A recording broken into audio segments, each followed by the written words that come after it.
هذا النور شفاء صدور. به نام خداوند بخشاینده و مهربان نهایت بارح. اما بعد وقتی که زندگی بعض شما را میبینم بسیار غمگین میشوم. آسیا زن فرعون بود. او به خدا ایمان داشت، ولی فرعون از ایمان داشتن زنش خبردار نبود، زیرا آسیا پروردگارش را پنهانی عبادت میکرد. وقتی که فرعون از ایمان داشتن زنش خبردار شد، پس او را عذابهای زیادی داد. به آسیا میگفت که از دینت بر بگرد، ولی آسیا هیچگاه از دینش و ایمانش بر نمیگشت.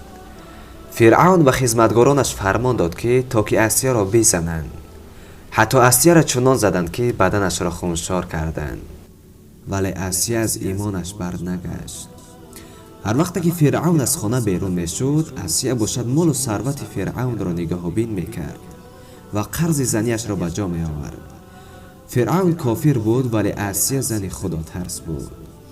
آسیا روز به سوی حضرت موسی علیه السلام گفت: من خدمت شوهرم را میکنم و از دینم بر نمیگردم.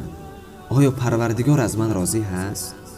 حضرت موسی علیه السلام گفت: ای آسیا، تمام فرشته های خداوند انتظار دیدار تو هستند و همه درهای بهشت برای تو باز است. آسیا باشد به سوی پروردگار چنین دعا کرد: خدایا، برای من در بهشت یک خانه بنا کن و مرا از عذاب فرعون خلاص گردان. دعای آسیا پاکدامن قبول شد.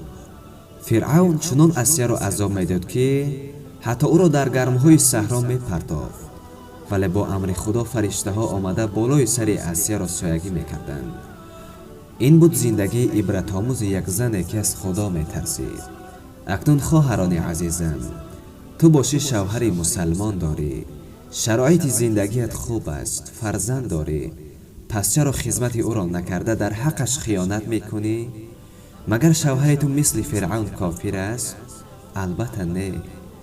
بعضی خواهران به شوهر خود خیانت میکنند. ای کاش خواهران ما مثل آسیا میشدند. آسیا یک شوهر کافرش را اینقدر اطاعت میکرد، ولی تو باشی به قدر یک شوهر مهربان و مسلمان نمیرسی و خیانت میکنی. ای خواهر، آخر به تو چی نمیرسد؟ من همه خواهران و مادران را در نظر ندارم، بلکه این سخنان من به همان مادران و خواهران دخل دارد که خیانتکارند. این است حقیقت، این است فقط این است چیزی که عیان و بیان. سربلند و خانه آباد باشد. باقی خدا.